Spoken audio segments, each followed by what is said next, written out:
In this video, I'm gonna teach you how to find the zip code on your Cash App card. It's a very quick and easy process, so make sure to follow along.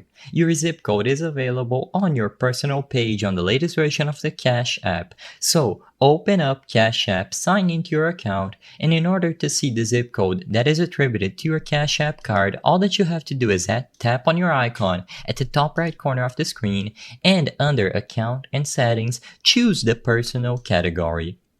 In the personal settings, scroll all the way down and you are going to be able to see your bio, your info, and finally your address. On the address category, your zip code and full address should be displayed.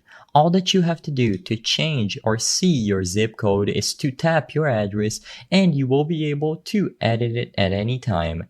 In there, you will find a zip code that is attributed to your account and consequently your Cash App card, and if necessary, you can tap replace address in order to change the zip code. Like I mentioned, the zip code attributed to your card is the same one displayed here, so as long as you go to your personal page after you sign into your Cash App account, the zip code will be available in here at the bottom of the personal category. You can change it at any time and make sure that it matches the billing address of any purchases that you make. I hope I was able to help you on how to find your zip code on Cash App card. If this video helped you, please be sure to leave a like and subscribe for more quick and easy tips. Thank you for watching.